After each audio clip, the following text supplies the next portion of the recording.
Hello my royal lovelies and welcome back to the channel. After a very short absence, I am back covering the royals. So today was the recording of Catherine's Christmas Carol concert, which has fast become, I think, a beloved British tradition. And I, for one, cannot wait for Christmas Eve to actually watch all of the carols and all of the goings on Christmas Eve. I think it's going to be incredibly festive, and it just evokes that feeling of Christmas. So I'm really looking forward to it. Please let me know if you too are looking forward to it.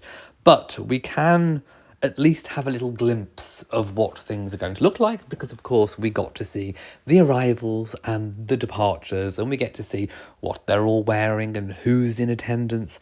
So there was still quite a lot to kind of look at, decipher, dissect.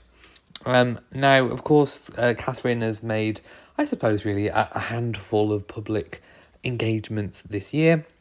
And every single time that we've got to see her, I think we are thankful that she's able to attend anything after the horrific year that she has had. And also not just Catherine, the King and Queen Camilla is struck down at the moment with a bad chest infection. I'm not entirely sure if it's been confirmed or not, but I've even heard rumours.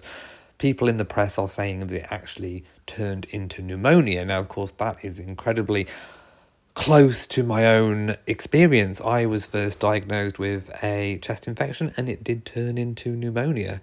And it was great to see the Queen taking part, even a small part, in the Qatari state visit, as it was seeing Catherine as well. But I just think both of them need to take it easy. They need to do what they are capable of doing and not feeling pushed into doing anything that they're not ready for yet. So I think the slow phased return for Catherine is completely the right thing. And of course, more immediately, Queen Camilla is, slowly again returning to duties, or she's still taking part in duties. She's just, only managing what she can manage. And I know that when you have pneumonia, you are extremely tired. And there are moments that you can do things, but it just wears you out. It just completely zaps you and drains you. And then, you need to recover. So, to be honest, seeing Queen Camilla out at all was, I suppose, testament to her duty and service and loyalty to crown and country, really.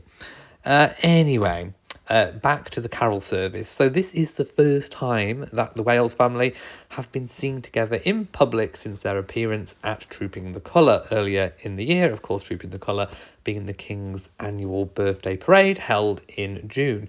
She was also accompanied by the wider part of the Middleton clan, from, of course, supportive Mother Carol to Sister Pippa, and, of course, Brother James as well. So Catherine, as always, when she's involved with these sorts of projects, is incredibly hands-on, which included every aspect of the service. And of course, she held regular planning meetings at Windsor, and she arrived on her own at 4 p.m. to view the Abbey and oversee the last-minute arrangements before walking around to greet the other guests. Singer Paloma Faith was also there too. She expressed sympathy for the princess. So for today's outing, Catherine, of course, looked elegant and gorgeous. I'm just looking at the photos and I will try and take a closer look at the photos in a moment, but she did put on a very elegant display. Of course, we've come to expect and love that of Catherine. She never looks dishevelled or out of place. All of her outfits are very carefully considered, down to the colours chosen for the event, to the cut, to the style, even going as far as actually doctoring. She actually amends pieces of designer clothes that she's bought. She adapts them, I should say. She might add a cape or add a modesty panel. Everything is well considered, and just like any good member of royalty, you can speak volumes without actually using words through the clothes that you wear, the colours that you wear, the jewellery, the accessories, and of course the brands. So Catherine was wearing Alexander McQueen. It's a red coat featuring a statement black bow, which she teamed with her black Ralph Lauren boots for the occasion. Now, of course, she was joined by the rest of her family, Prince George, Princess Charlotte and Prince Louis, as well, of course, William, her very supportive and loving husband, the Prince of Wales. Now, he will read the first lesson in the service. Both George and Louis were wearing festive red ties to match their mother's outfit. Of course, the Wales family are always known for coordinating, whether it's that kind of Wales blue, or rather, I suppose it started with the Cambridge blue, didn't it? But that blue has stayed with the family. And of course, for this occasion, it's that kind of red crimson, and Princess Charlotte accessorised with her red coat. Now, this red coat has caused a bit of a stir, and I haven't quite gotten to the bottom of it, because it appears to be the same coat that she's worn for the last 3 years. However, as we all know, Princess Charlotte from 3 years ago looked very different. She was a very different height. She was a very different size. Children grow. So to wear the exact same coat from 3 years ago that doesn't look like it could be let down or altered that much. I mean, I'm not a seamstress, my loves, so if we do have any seamstresses out there, then do let me know. Do you think that a child of her age could wear the same coat from 3 years ago? That's 3 seasons. But the curious thing is, the coat looks the same. But I also know that that exact same coat is still for sale and available today. So is the explanation that Catherine has just bought 3 different coats of the same style? Could that be the actual reason? Because I'm just not seeing how, Princess Charlotte, who seems to have grown so much, could physically fit in the same coat, especially when you compare the photos, but yet it does look like the same coat. I think Catherine's just bought the coat 3 times, to be quite honest. Anyway, let's get away from the coat enigma. So, as I said earlier, pretty much the entire Middleton family clan, I don't think Uncle Gary was there. I wonder why, who have been Kate's dedicated support network throughout, were also present, as well as other members of the royal family, including Zara Tindall, Princess Beatrice, and the Duchess of Edinburgh. Princess Beatrice is pregnant and was joined, of course, by husband Edoardo Mapelli-Mozzi and their stepson Christopher Wolfe Mapelli-Mozzi. Other guests included the Duke and Duchess of Gloucester, the Prince and Princess Michael of Kent, Lord Frederick Windsor, their son, and Lady Gabriella Windsor and Lady Sarah Chateau, Princess Margaret's daughter. Or I should say the late Princess Margaret's daughter. The King and Queen, however, were not amongst the guests. I imagine they're taking a bit of a break after the Qatari state visit, which I must say seemed to go without a hitch. Now, I'm not going to say too much about the Qatari state visit. I kind of missed the whole event. I watched it. Of course, I took a very keen interest. But by the time I've been so busy on my other channel with Vlogmas. Oh my goodness, Vlogmas takes up so much time.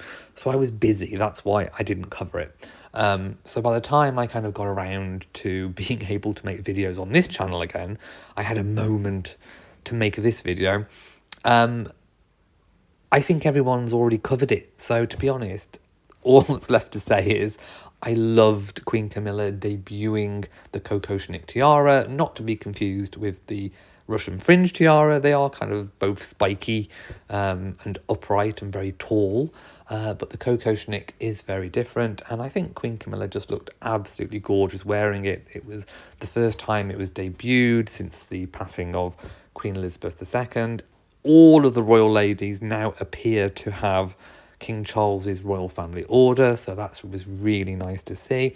I loved, of course, seeing Princess Anne and all the other royal ladies. I think Princess Anne and the Duchess of Gloucester were wearing aquamarine tiaras, if my memory serves me correct, and they all looked really radiant and beautiful. It would have been nice to have seen Catherine there.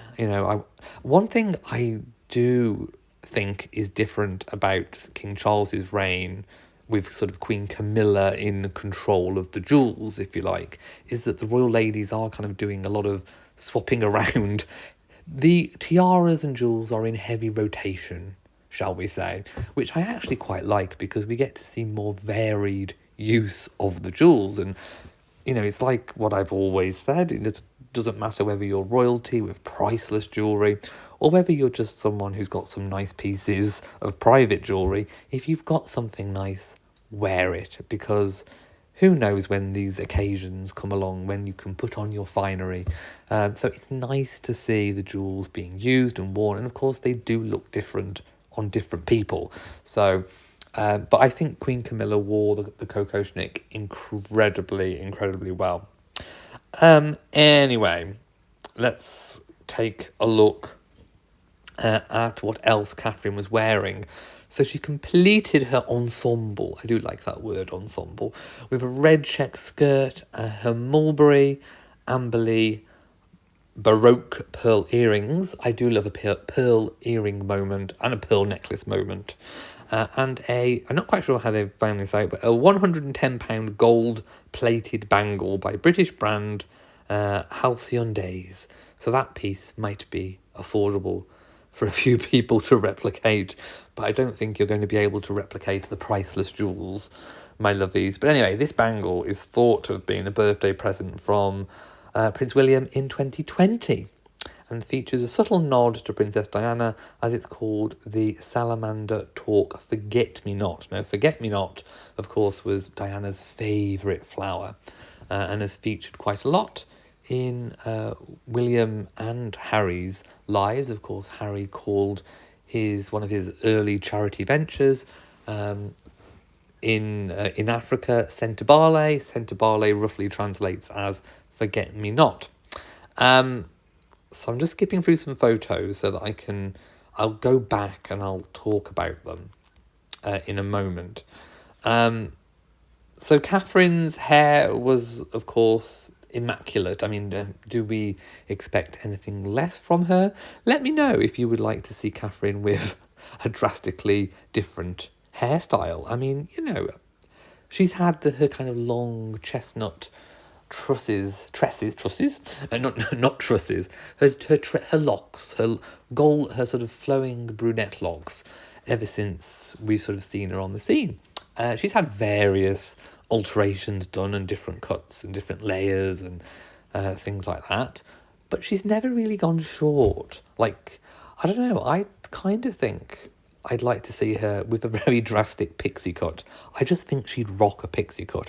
Anyway, that's just my own personal, what I'd like to see her with. But her hair always looks immaculate, glossy, shiny. It's like the dog food adverts, isn't it? When they say about a glossy coat and all the rest of it. She has an amazing mane of hair. I mean, you know, lots of people would give their right arm to have hair like Catherine. She just looks absolutely stunning. And of course she completed the look with very glamorous but appropriate makeup. Of course, she's never done up like, talking about dog food, she's never done up like a dog's dinner, unlike some royals that have recently been out and about, maybe across the pond. I won't talk too much about those. Anyway, everything looked, from what we can see, like it was going off without a hit. But I'm going to go back up now and look at all of these photos because they all just look amazing. Of course, I will have been showing photos all the way through this video, so you've been looking at them. But the family just look so happy and together, and Catherine looks incredibly youthful. She has a nice youthful glow about her. You know, she just looks well rested. She looks recovered, you know, as much as she can do. You know, she looks on the mend, is what I'm trying to say. And I think that 2025 will see the return of Catherine. I still think there'll be a phased return, but I think we'll see a lot more. Prince William is still rocking the beard, which I love and I greatly appreciate. I just think it really suits him. I know the beard has divided opinion, but I think more people are erring to the side of liking it than not. So I'm sure people in this video will leave a comment telling me whether they like his beard or not. But I do. I think it looks really stunning, to be quite honest. I think it makes him look really handsome. And it kind of compensates for what he's lacking on top of his head. But no, I think he looks really, really good. And of course, he's always wearing his Omega Seamaster watch, which was a present from his mother. He always wears that watch, and of course, I can see why it has such great sentimental value. I love the shots of them holding the candles and sort of lighting each other's candles. That looks really cool. Now, I don't think we had a moment where Catherine played the piano this year. It would be nice to see, especially with all the downtime that she's had, if she's improved on the piano. I mean, she had a really good performance. Was it 2 years ago now? Possibly 2 years? I don't think it was last year. I think it was the year before, where she spectacularly surprised everyone and played the piano, and she played really, really well. So with 2 years of extra practice, it would be lovely maybe next year to see her playing the piano again. And please leave a message or a comment. Please leave a comment what you would like to see her play. Of course, make your suggestions festive. I don't want to hear a suggestion of Catherine playing WAP or anything by Cardi B. I don't think that would be appropriate. So think of Christmas festive songs. What would you like to see her play? But yeah, I would enjoy a whole Christmas album of Catherine playing songs with maybe the Royal Philharmonic Orchestra in tow as well. I do love the bow, the black bow on the front of the outfit. I think really lifts it and elevates it. Alternatively, I think the bow would also have looked good in the hair as well, at the back of the hair, kind of with a section of hair at the back pulled into a bow. I think that would have also worked. I mean, who knows? It might even be a hair bow that's been put on the coat. But the whole family look very, very together. I love when they've got the little tags and they're putting it on the tree. Doesn't Prince George look grown up? Every time I see him, he seems to have grown. Literally, which is why I'm wondering how on earth can Princess Charlotte wear the same coat. Who knows? Maybe it is the exact same coat. But everyone wearing that lovely shade of crimson or cream or the kind of seasonal greens. Yeah, everyone just looks so happy and smiley. I would have loved to have been there. I think it would have been amazing. And of course, the atmosphere of being in the Abbey and hearing the acoustics and just the sound of the choral music. And I just think it's so atmospheric. It makes me want to stay up on Christmas Eve and go to midnight mass. I'm not Catholic, but just to get the atmosphere. I think it's incredibly festive and spiritual as well. I mean, whether you are a believer or not, I think no one can deny that kind of rousing power of being in such a historic building and having the choral music. It really is quite stirring, I think.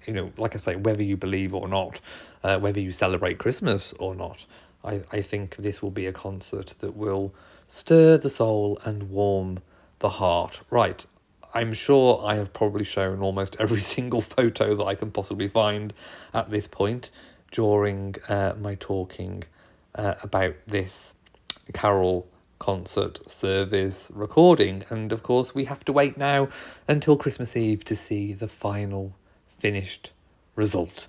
So it'll be a long wait, but I think it'll be one that is incredibly well worth it.